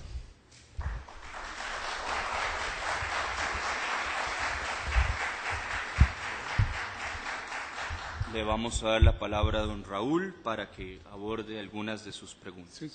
Una que tengo aquí nada más en el tintero, que se refiere a los tipos penales. Don Juan Carlos Salas pregunta que si los tipos penales del proyecto son la mejor redacción, ya que muchos son de peligro abstracto, confunden dolo y culpa, y otros son ya existentes en el Código Penal. Bueno, en la parte punitiva es uno de los aspectos que requieren más trabajo, y así se ha hecho ver en sendas reuniones, incluso con el Ministerio Público, precisamente afinar todo esto. ¿Cuál es uno de los problemas graves que tiene la Ley 7530? Básicamente que hay conductas que dice que no deben realizarse y que no hay sanciones. Entonces, cuando se estructuró el proyecto de ley, se trató de que todas las conductas no deseadas tuvieran una sanción y esa sanción tuviera algún grado de proporcionalidad. Sobre la proporcionalidad se discutió mucho y aún se sigue discutiendo. Sobre la redacción del tipo penal aún se sigue discutiendo, precisamente porque hay muchos tipos penales que ya están en el Código Penal. En varios casos lo que se pretende más bien es agravar el tipo penal, modificar las condiciones de responsabilidad del usuario legítimo de armas, tanto responsabilidad penal como la misma responsabilidad civil que tiene un propietario de armas. Luego,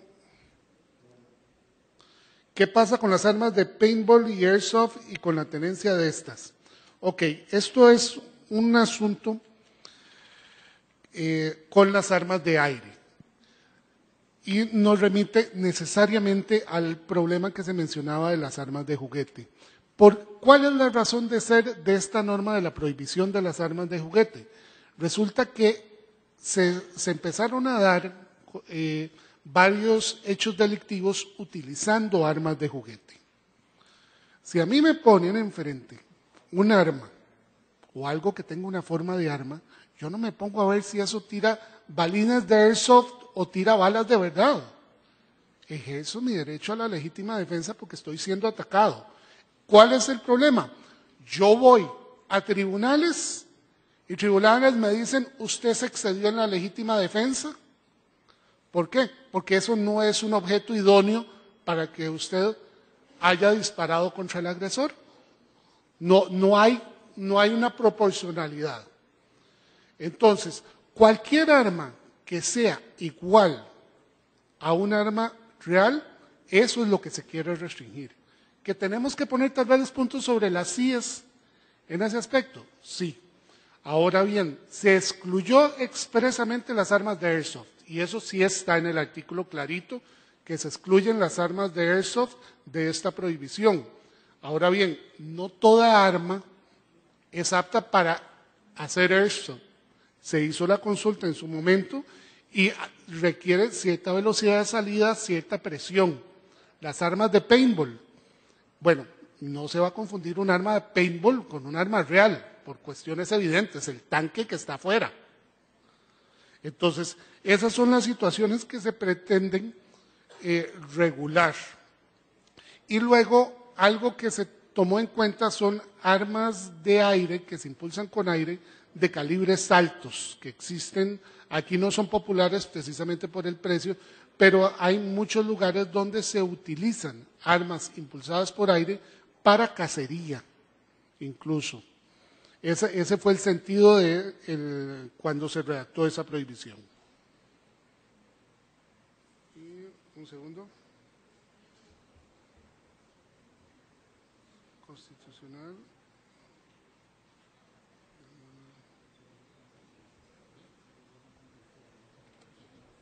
Bill, ¿qué dice aquí? ¿El qué?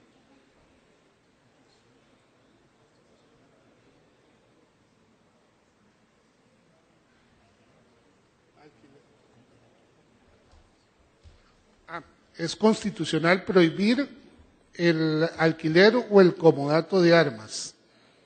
Bueno, la constitucionalidad no me corresponde a mí decidir la constitucionalidad o no de una norma, eso es materia de la Sala Constitucional. Lo que sí le puedo decir a don Juan José Echeverría es que eso fue bastante discutido cuando se redactó la norma. La constitucionalidad, más bien eso habría que consultárselo a la Sala.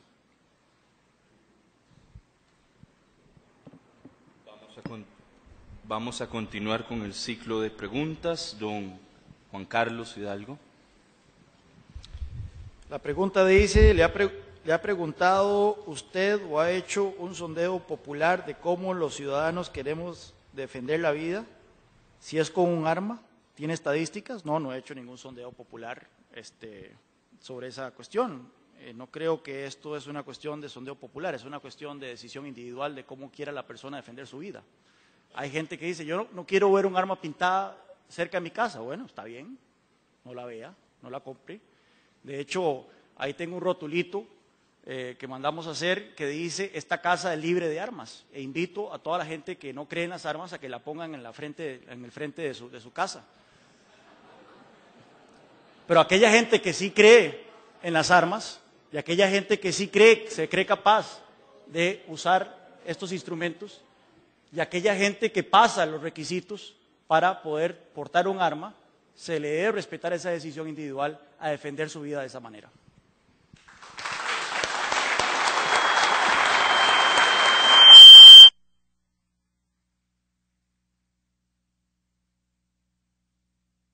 Vamos a darle espacio a don Dimitri Solís para sus preguntas y respuestas.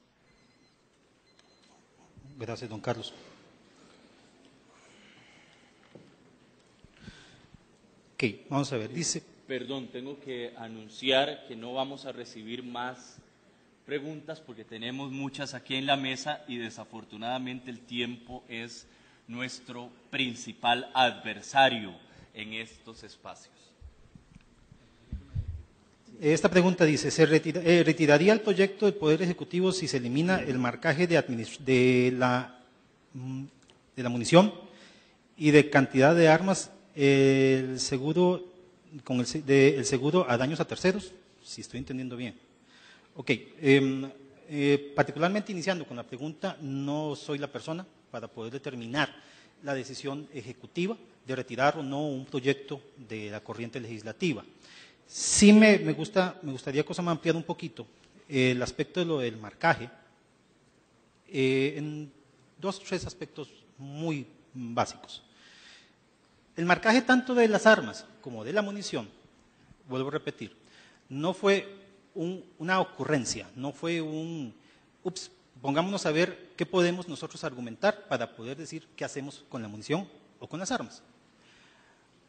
Desde hace varios años, a nivel de OEA, a nivel de SICA, a nivel del CIFTA, a nivel de las Naciones Unidas, grupos de expertos se han mantenido y se han hecho estudios en los cuales nosotros hemos ido a esos lugares y hemos hablado con personas que han realizado estos estudios respecto a la viabilidad y al porqué de la marcación.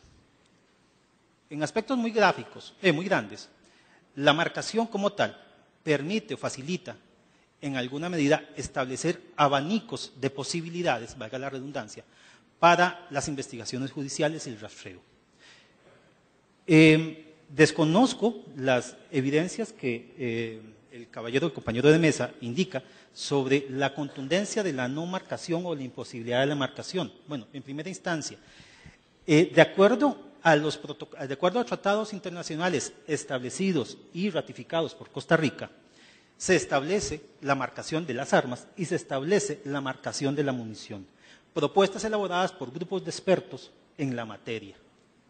Ahora, a nivel de Costa Rica, nosotros tratamos de ver cómo se podía tropicalizar un poco la materia. ¿Por qué? Porque si bien es cierto, y como dije a un principio, nadie puede alegarse en este momento la experticia sobre un tema, fuera de nuestras fronteras, a nivel regional, subregional y hemisférico, las opiniones de los que están metidos específicamente en ese tema fueron valoradas. Actualmente, la munición, y si aquí hay alguien que me pueda corregir, sí es marcada. Una munición que usted compra trae el calibre y se está pidiendo, ¿o me equivoco? Trae la marca de fábrica. Correcto, no siempre. Pero aquellas cosas que tienen cierto grado de profesionalismo y de calidad en lo que venden, traen marcadas sus armas, sus municiones con su marca de fábrica. ¿Qué estamos pidiendo? Estamos pidiendo que se marque un número de lote de fabricación. Este número de lote de fabricación no es algo que les vamos nosotros a inventar a las fábricas que marquen. Es un número que toda fábrica, y ahí sí, toda fábrica que respete estándares de fabricación, sea para munición, sea para almohadas, sea para llantas, sea para lo que sea, por estándares de calidad tiene que mantener. Las que no lo tienen se sujetan a posibles impedimentos para comercializaciones diversas. De hecho, algunas, no estoy diciendo que todas lo utilizan, estoy diciendo que todas las empresas que fabriquen lo que sea que fabriquen para estándares de calidad reconocidos a nivel internacional por los organismos de comercio debidamente establecidos, necesitan ese número de lote. Le estamos pidiendo algo que no le estamos pidiendo que venga a innovar algo en el caso de la munición, de la marcación de la munición. Segundo, actualmente en Costa Rica, actualmente a nivel subregional, coincido con ustedes, no hay nadie que esté solicitando la marcación. A nivel regional, Perú, Brasil, Colombia, Venezuela, lo están haciendo. Ahora, ¿eso qué nos indica? Que técnicamente sí es posible. Técnicamente sí es posible. ¿Cuánto involucra una transformación de una línea de producción para la marcación de una munición? Eso es relativamente variable de acuerdo al sistema de fabricación y de marcación. Si se hace por medio de troquelado, que es a la hora de que se fabrica la munición, la vaina en el casquillo, es la elaboración cosa más de los troqueles, que por lo general tienen una incidencia de 10 o de 5 o 10 troqueles por tiraje de modificación, que antes, bien cierto, eran troqueles importantes, hoy en día son pequeños troqueles. Pero también, si tienen sistemas de marcación por láser de fábrica, no conlleva más que cambiar parámetros en un programa de computadora. Vean, si quieren ustedes y consultar, hay una página que se llama munición.org. Entren a esa página, busquen marcación de munición y encontrarán que es factible la marcación de munición hasta en idiomas de Medio Oriente. Se puede encontrar lo que sea de la marcación en la vaina. Por eso es que consideramos dos cosas. Uno, primero, ¿por qué vamos a retirar un elemento del proyecto que estamos obligados a cumplir porque ya fue tramitado y fue establecido en tratados internacionales que ya fueron ratificados por Costa Rica? Evidentemente, cierto es que en los tratados actuales lo que se hace, a diferencia de la marcación de la munición, de la marcación de las armas, que es muy exacta, la marcación de la munición está catalogada, está referida de manera genérica. Pero los mismos tratados internacionales establecen e incentivan a los países a establecer medidas que puedan suplir o fortalecer los trámites o las informaciones de rastreo de las armas y de las municiones. Hoy en día las municiones están dentro de una línea gris altamente popularizada. Una munición, como no podemos tener elementos rastreables sobre esa munición, no podemos saber si una munición utilizada en un acto ilícito que se cometiera en el puro centro de San José fue adquirida aquí o fue adquirida fuera de nuestras fronteras. La posición nacional, la posición de los organismos regionales, subregionales, hemisféricos y mundiales de muchos países están metidos y están servidos sobre este tipo de temas. Hoy mismo se está debatiendo y estaba en proceso de votación el ATT en Nueva York. No sabemos, se aprobó. Y ahí está metido este elemento, que es uno de los elementos en los cuales nos basamos, no porque se nos ocurriera, no porque dijéramos, vaya, ¿qué hacemos?, sino porque estamos siendo coherentes con la política y con el sentir que se hace a nivel internacional del tema. Una de las cosas que se hablaron, ¿qué vamos a marcar? ¿Por qué se dijo cosame el número del lote? Porque, ¿qué vamos a marcar? A diferencia del proyecto de ley que establecen las armas, el marcar el CRC para las armas, porque hay elementos discriminatorios que pueden identificar mejor el arma como tal, su modelo, su serie, su marca, su calibre.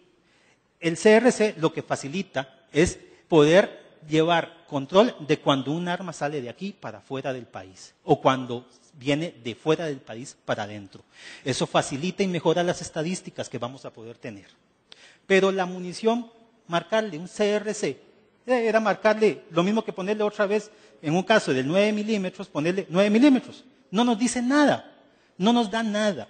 La idea era buscar una marca que se le asignara a la munición, que es perfectamente posible y técnicamente realizable, que diera un valor agregado. Muchas gracias. Vamos a seguir con la ronda de preguntas. Don Mauricio, creo que tiene una pregunta. Sí, muchas gracias. Sí, tengo una pregunta, pero primero quisiera empezar replicando a don Dimitri. Y me apena tener que discrepar de usted, don Dimitri, porque no el gobierno está partiendo de que las fábricas de munición lo hagan desde afuera. Aquí tengo la noticia en donde el ministro Zamora acepta que sería el Ministerio de Seguridad, o sea, ustedes en el Ministerio de Seguridad los que marcarían la munición. Solo hay dos posibilidades de hacer eso, con la munición viva o desarmando y reensamblando cada una de las municiones que se importan en Costa Rica, porque en Costa Rica no se fabrica munición, no se puede fabricar munición. Si la van a fabricar viva, con láser o con troquelado, representa un riesgo enorme para quienes lo vayan a hacer. Si lo van a desarmar y reensamblar, no me imagino las condiciones, el tiempo y los estándares de calidad que tendrían que establecerse para garantizar que esa munición va a quedar reensamblada en las condiciones y especificaciones que viene del fabricante. Crometal Industrial, a través de las armerías El Trabuco, es el representante en el país de Remington. Remington es el mayor fabricante del mundo y ellos tienen una nota en donde Remington manifiesta que no marca en las condiciones que ustedes están pidiendo y no lo va a hacer. Y don Mario Zamora acepta que serían ustedes quienes lo hacen en el ministerio. No me imagino, reitero, en qué condiciones lo van a hacer. La pregunta que se me hace es que cuál es el criterio técnico que sustenta el proyecto. Bueno, efectivamente, tiene que ser un producto de un proceso consensuado, estructurado, amplio de discusión, que una propuesta de ley de armas venga a contribuir a mejorar los requisitos y controles para otorgar los permisos de portación y tenencia de armas de fuego. Dentro de ese marco, dentro de ese abanico de gestiones que Prodefensa ha hecho, le hemos remitido al Arsenal Nacional una nota en la cual le pedimos una serie de estadísticas sobre la tenencia, inscripción y su correspondencia y su incidencia con delitos cometidos con armas de fuego.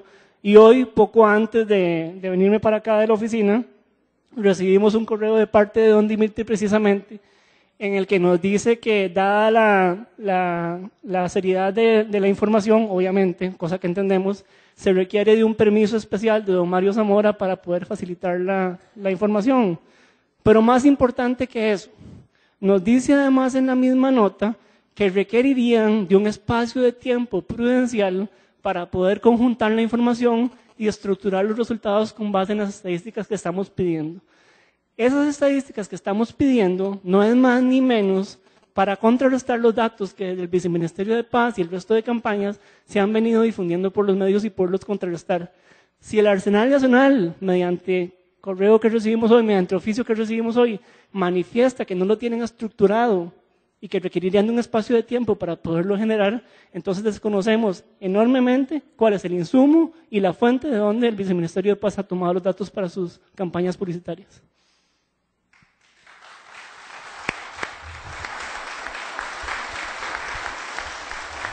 Muchas gracias. Vamos a darle la palabra a don Raúl para que vea sus preguntas y respuestas. Don Bill Dimitri, que tiene bastantes todavía. Ok, dos cositas antes de dar pie a la palabra.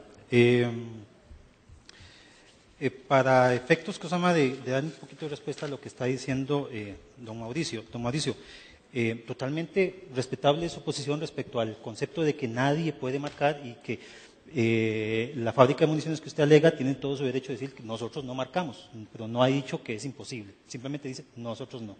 Okay. Segundo, le agradecería mucho el que nos pudiera, para eso es este foro, suministrar esos datos que ustedes tienen para poder analizarlos como se debe y no tomar una posición A, B o C simplemente de una manera especulativa, sino tener los datos. Le agradecería mucho. Tercero, la información que le estoy dando, el correo electrónico que yo le mandé el día de hoy, en horas de la mañana, se debe a dos cosas exactamente que usted acaba de puntualizar. Uno es que necesitamos el visto bueno por una cuestión de legalidad y lo segundo es que las bases de datos que nosotros usamos, que están en proceso de ser modificadas para actualizarlas, son bases de datos que responden a estadísticas inmediatas para el ejercicio de las funciones ordinarias que hacemos. Pero las solicitudes de información que nos hace cualquier persona, así como don Carlos Góngora nos ha hecho solicitudes de información, se le ha indicado lo mismo.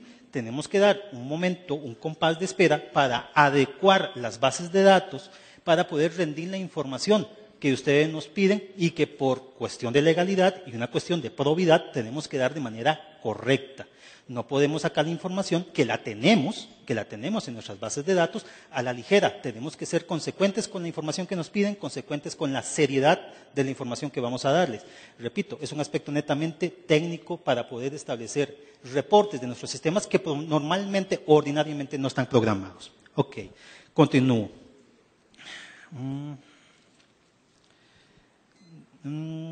Dice, ok.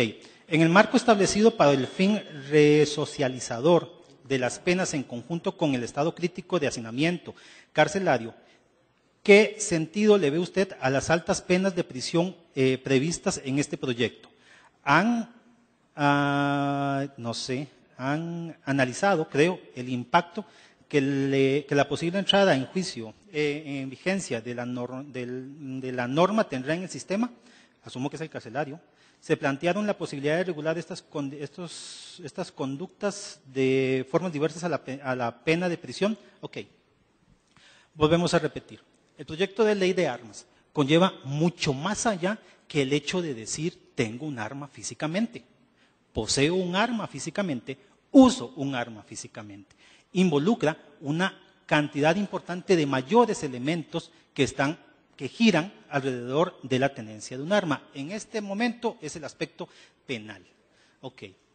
Ya anteriormente, en la semana tras anterior de la Semana Santa, antes de la Semana Santa, se emitieron consultas por parte de la Asamblea a los diferentes actores que van a tener A o B que decir respecto a la ley.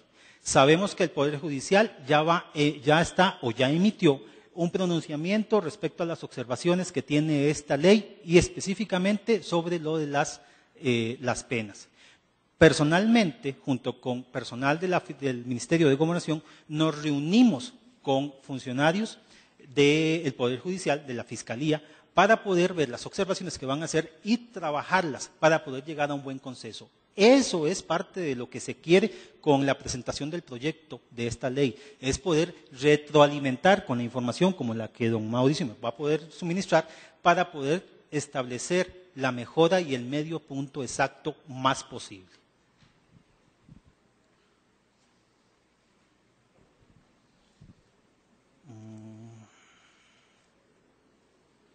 Ok, dice, mencionó que las armas no son buenas ni malas. ¿Cómo explica entonces que el 18050 parta del principio que son todas malas y más allá que todo ciudadano honesto y en legal posesión de una arma es un criminal? El 18050 en ninguna forma aborda las causas de la violencia ilegal y delincuencia en el país. La persona que hizo esta pregunta me gustaría ver exactamente dónde se establece tácitamente el hecho de que la ley diga que la persona es criminal. Podemos es posible hacer extracciones de texto para sacarlas del contexto, pero eso no sirve de pretexto para hacer argumentaciones. Evidentemente, el arma, y coincido con lo que dicen los compañeros, el arma no puede ser satanizada per se. En eso estamos claros. No es el arma la que en sí mismo mata, es la actitud de las personas, es la actitud y es la mentalidad. Lo que podemos hacer, y como una diversidad de elementos que podemos nosotros argumentar para tener una restricción, un control más efectivo sobre las armas, es precisamente el potencial que tienen las armas. Un arma para defensa, bien usada y bien utilizada en el momento adecuado, en la oportunidad exacta, por la persona idónea y bien entrenada, va a conllevar desde una herida hasta la muerte de una persona. ¿Correcto? Bien usada, bien adiestrado y el arma en perfectas condiciones por una persona responsable. Va a terminar significando la herida o la muerte de una persona si se usa en la defensa. Un arma mal utilizada por una persona que no es, va a terminar en la herida o la muerte de otra persona. Que esa persona sea la culpable de un acto ilícito o de una agresión, eso es otro tema. El hecho es de que se cega una vida. Porque el arma, si bien es cierto, y como bien dijo doña Marcela, fue creada en su origen para destruir, para matar. Ahora, gracias a Dios, en muchos aspectos hemos evolucionado en estos aspectos, hemos evolucionado en la utilización y muchos sectores, cantidad de sectores, utilizan las armas de manera responsable. Los deportistas, para efectos de cacería de subsistencia en algunos casos. Ahora, el punto está en saber que no estamos delimitando o satanizando el arma per se. Vamos a ir cerrando el ciclo de preguntas. Hay una pregunta adicional para don Juan Carlos, un tiempo para que don Dimitri cierre. Vamos a plantear respuestas a preguntas que me han dirigido a este servidor, haremos el capítulo de conclusiones también. La pregunta dice, como doña Marcela Chacón dijo que las armas solo sirven para matar, si yo considero como las cucharas y los tenedores solo sirven para engordar, deberían prohibirse.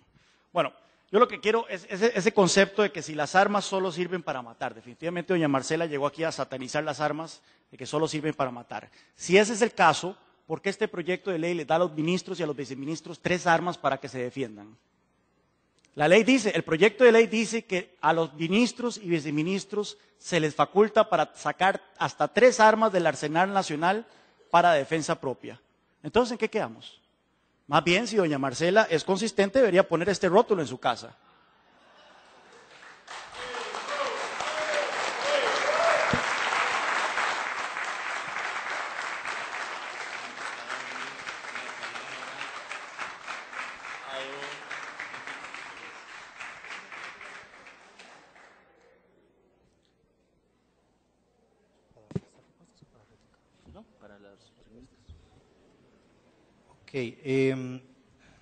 Haciendo, lo que pasa es que ya la última no la encuentro. Acá, ya está. Sí, porque varias las he contestado o se han contestado por el compañero Raúl.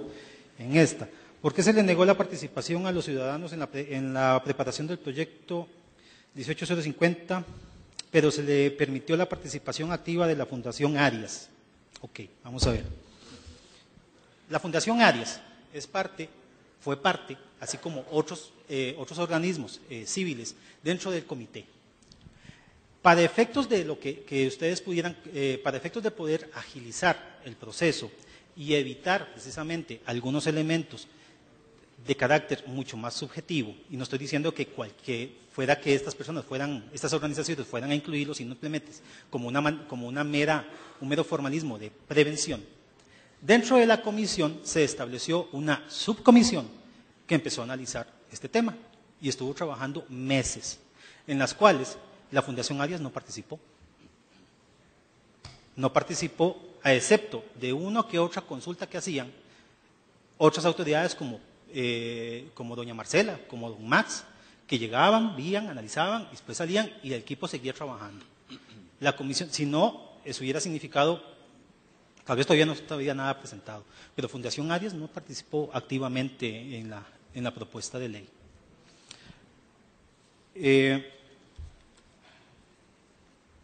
Vamos a ver la última. Ok. El proyecto establece el valor del examen teórico-práctico en 1/6 del salario base, es decir, 63.233 colones, y pide que este se realice cada 2 años, como pretende que un oficial de seguridad que gana aproximadamente 300.000 colones al mes pague eso. Ok. La persona que está haciendo esta pregunta no tiene el último borrador del proyecto de ley, porque eso se quitó. Eso se eliminó. Aquí lo tengo, caballero. Aquí, si quiere usted, viene y lo ve.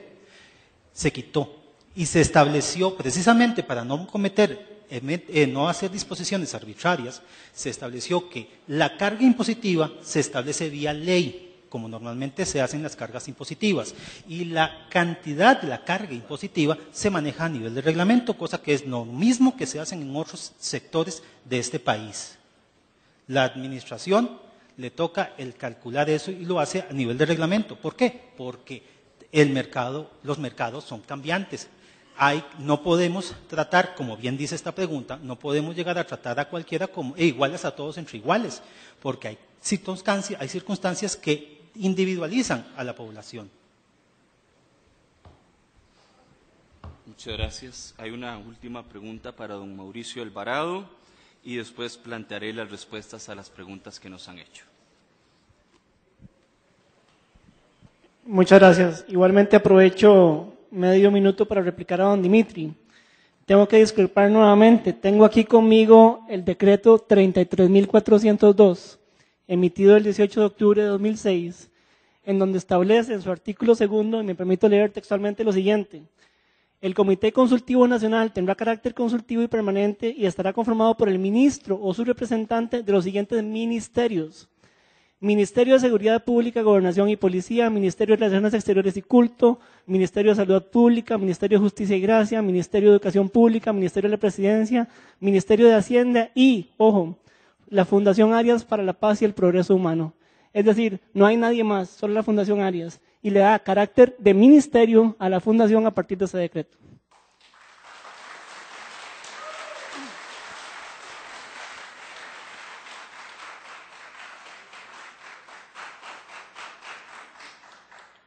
La pregunta dice, se ha hablado mucho sobre el arma, pero nada sobre el poseedor del arma. ¿Qué contempla esta reforma a la ley al respecto? Bueno, supongo que es el 18050. Sí, efectivamente, lo que establece es una serie de requisitos adicionales y de impuestos que debe pagar la persona que desea ejercer su derecho a la vida a través de las herramientas válidas. No establece efectivamente ninguna limitación o restricción para el delincuente. Y aquí sí quisiera recalcar, se ha achacado dentro de un marco filosófico perverso que somos quienes cumplimos con los requisitos y condiciones mínimas necesarias establecidas por ley, los que hemos venido cometiendo violaciones, delitos y homicidios en los últimos años. Cosa más alejada de la realidad no me puedo imaginar. Desde el momento en que en los banners y en la publicidad en diferentes medios de televisión, perdón, de prensa y sociales, se dice que con la aprobación del 18050 se disminuirían los delitos y los homicidios, se está diciendo que somos quienes hemos cumplido con la 7530 los culpables de eso. No hay ninguna restricción para el delincuente en la 18050 y solo se establecen imposiciones, impuestos, restricciones y prohibiciones adicionales para el ciudadano responsable.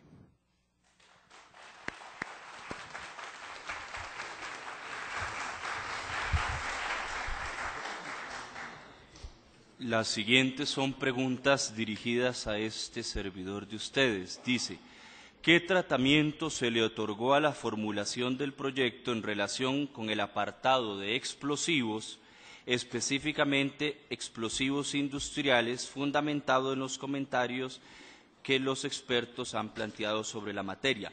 Yo tengo que aclarar que este diputado no es el redactor del proyecto, primero que todo. No obstante, hay un capítulo en el proyecto de ley 18.050 dedicado a la importación, exportación y comercialización de explosivos, que tengo que decir, pues en mi criterio es bastante restrictivo y tendríamos que analizar, las señoras y los señores diputados de la comisión, su permanencia o no específicamente para no fomentar el contrabando y el mercado negro. Hay otra pregunta que dice, ¿no son suficientes los incidentes de menores de edad matando a otros, jóvenes asesinados por drogadictos para detener el comercio de las armas? Por supuesto que lamentamos el homicidio de los niños y de los jóvenes, y como pacifista que soy, no quisiera yo tampoco que se interprete que queremos que los niños y las niñas tengan armas. El proyecto de ley, concretamente, establece un seguro que ya le hemos pedido desde mi despacho al Instituto Nacional de Seguros y a las otras aseguradoras que están en nuestro país, que nos informen si han implementado este tipo de seguros. El INSS nos reportó que sí lo está haciendo y esperamos que se establezca, como así lo consignamos como espíritu de legislador en el proyecto de ley 17.977, la responsabilidad civil de los propietarios en el uso de las armas. Dice otra pregunta. Me dice don Raúl Porras, también yo estoy de acuerdo en pagar un marchamo por las armas de fuego de mi propiedad, pero que se mejore el servicio creando oficinas regionales. Ciertamente, el proyecto de ley 18.050 crea una estructura extensa en la Dirección General de Armamento. Ya le hemos enviado, de hecho, notas también de nuestro despacho a la Dirección de Armamento, que a nuestro real saber y entender se incrementa mucho. Esperamos que el Poder Ejecutivo tome las provisiones necesarias para fomentar esa descentralización. Y finalmente me pregunta doña Celina García, no pude encontrar una sola mujer en su panel, considera, por ejemplo, los femicidios en nuestro país. No, y tengo que aclararle con muchísima consideración que la primera invitada era doña Marcela Chacón, por eso hice la aclaración. Originalmente, y aquí tengo notas que con muchísimo gusto puedo poner a disposición de ustedes, doña Marcela, al igual que los señores viceministros, al igual que el señor ministro, me habían informado que no podían venir. Pero por supuesto que también soy un defensor de la equidad de género y de la visión de género, y me parece que esto es un tema en donde las mujeres y los hombres tenemos que construir una visión conjunta. Me permito hacer algunas conclusiones. Efectivamente, en el mejor ámbito de diálogo hay posiciones que sobre la base de las estadísticas podrían darnos conclusiones variadas.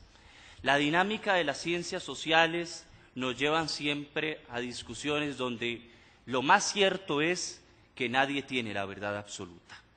El propósito de un foro como este y de los que podamos seguir teniendo en la sociedad costarricense a partir de hoy y en adelante es poder llegar a posiciones que siempre nos han hecho diferentes.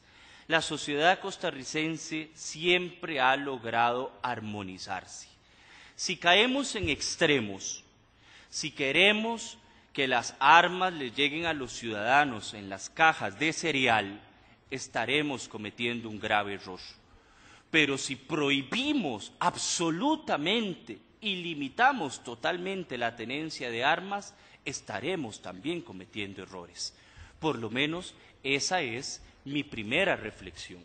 Por eso los costarricenses debemos, sobre la base de la técnica, de la ciencia y de la estadística, llegar a las mejores conclusiones. Hay temas que en definitiva este foro no va a resolver. ¿Por qué? Porque el espacio será la Comisión de Seguridad y Narcotráfico, serán las y los señores diputados que estamos en esa comisión que con nuestro voto, con nuestro saber y entender y dirigidos siempre por la recta razón, determinaremos cuál va a ser la ley. Pero la sociedad civil tiene un papel fundamental. Yo quisiera propiciar como segunda conclusión que ustedes, ciudadanas y ciudadanos responsables, se acerquen a los despachos de los diputados, de las diputadas de la Comisión de Seguridad, que se acerquen a esta Asamblea Legislativa, que nos traigan esas estadísticas, que nos traigan esa información. Quiero también aprovechar, me ha pedido don Max Loría que haga extensiva esa invitación de puertas abiertas en su despacho, lo que quiero también agradecer. ¿Por qué? Porque aquí construimos sobre la base de lo cierto, de lo racional y de lo lógico. Hay temas álgidos, el tema de la Comisión Nacional de Armas, sin lugar a dudas, nos preocupa. Yo también he planteado ya mis reservas a que cualquier fundación, indistintamente de cuál sea, tenga acceso a información que es confidencial. Eso es un tema que tendremos que debatir seriamente como ciudadanía y como diputadas y diputados de la República. El control del Estado es importante, porque no creo que solo limitando las atribuciones o el acceso de los ciudadanos se logre una sociedad más pacífica. Hay 147 instituciones del Estado que tienen armas, y el último informe de la Dirección de Armamento nos decía que menos de 30 de esas están cumpliendo con lo que ya la ley establece, que es la obligación de un informe semestral sobre la tenencia y custodia de armas. Si nos vamos a poner a resguardar el manejo de armas, tanto debería hacerlo para el Estado como para los ciudadanos y las ciudadanas. La limitación de armas, de una sola arma por personas, creo que ha quedado claro que responde más a una decisión que los constitucionalistas llamamos decisión política fundamental. Todos los estados decidirán cuál es la conveniencia, ¿no? Y tan válidos son los argumentos para limitarlos como tan válidos, o por lo menos yo los comparto, los que establecen que la limitación a una sola arma obligaría más bien, como producto, que todos los ciudadanos que tienen armas tengan que andarla cargando, aspecto que me parece ya en sí mismo más peligroso que una tenencia de 3 armas como actualmente existe. El tema de los menores de edad, sin lugar a dudas, en una cultura de paz, en una cultura de desarme, lo ideal es que nuestras niñas y nuestros niños no tengan acceso a las armas de fuego. Pero la consideración responsable tiene que ir también por el tipo de violencia que están viendo a través de los medios de comunicación, de las televisoras y de los juegos. Ahí también tenemos que hacer una reflexión, porque no solo se mata con un arma de fuego, eso también hay que aclararlo. No solo las armas de fuego están matando y privando a las ciudadanas y a los ciudadanos de su vida. El tema del marcaje es un tema controversial y, para ser honestos, en la comisión, en los expedientes de la comisión, constan notas de algunos de los fabricantes de armas del mundo que nos han indicado que no realizan este tipo de acción. Y los expertos que hasta este momento han venido a la Comisión de Seguridad y Narcotráfico, lo que nos han manifestado es que en nuestro hemisferio, solo en Venezuela se realiza el marcaje y es para fines militares. Entonces, aclaramos también ese escenario.